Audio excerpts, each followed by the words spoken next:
est-ce qu'il faut travailler plus ou est-ce qu'il faut travailler moins? On est quand même dans deux conceptions du travail qui sont, pour le coup, là, radicalement différentes. Je me permets de faire une incise, c'est juste que quand Manuel Valls dit on va défiscaliser les heures supplémentaires, c'est pas pour travailler plus ou ne pas partager le travail. L'idée de ça, c'est juste d'avoir plus de pouvoir d'achat et donc d'agir sur une politique économique au niveau de la demande. Non, mais ça revient au vieux débat de la gauche. Est-ce que le travail est une aliénation? Est-ce que c'est une émancipation?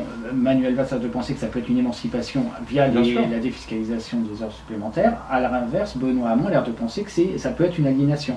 C'est quand même une différence essentielle. Moi, je vais revenir d'abord sur la crédibilité. Ça me semble important. Je pense qu'hier, dans le débat, Benoît Hamon a bien démontré que ses propositions étaient crédibles en soi sur le revenu minimum d'existence. C'est pas au 1er janvier 2017 qu'il met en place un revenu minimum d'existence à la hauteur de 400 milliards. Hein, c'est très clairement dit. Il cible aujourd'hui les jeunes, 18-25 ans, très fragilisés, notamment dans le cadre de l'accès au monde du travail.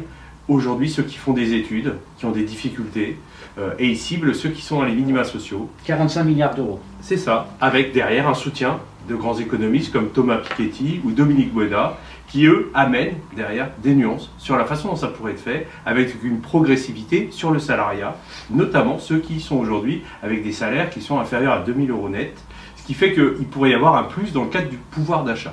Donc on est bien dans une redistribution des richesses, et que ce revenu minimum d'existence, ça serait un sujet intéressant et débattu, qui permettrait non pas de redistribuer, comme j'ai pu l'entendre dire, de façon caricaturale, à tout le monde, sans défiscalisation, hein, mais bien de pouvoir le donner à ceux qui en ont le plus besoin, et avec des nuances derrière, ce qui permettrait à chacun d'avoir ce que l'on appelle, dans ce revenu minimum d'existence, une capacité à avoir des revenus décents. Vous voyez, hein, c'est un peu le point de convergence. Quid de cette fameuse valeur travail Alors, sur cette valeur travail... Est-ce que c'est un bon signal, notamment pour ces jeunes, que vous ciblez, les 18-25 ans? Alors, moi, je vais vous donner 3 exemples sur cette valeur travail.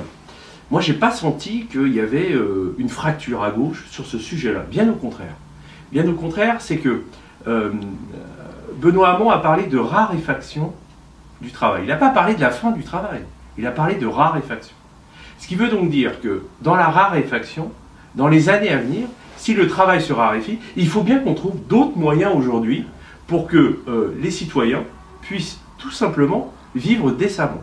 Ça peut être le bénévole dans une association qui, par le biais du revenu minimum d'existence, pourra continuer à avoir son activité et en même temps pouvoir avoir un minimum décent. Ça peut être l'étudiant qui aujourd'hui va continuer des études, ça peut être celui qui se forme tout au long de la vie. Donc on est bien dans cette notion-là. Il parle aussi de la robotisation. Dans la robotisation, on est bien sur l'accès industriel et tout ce qui touche l'industrialisation. Et donc il amène une taxation sur les robots.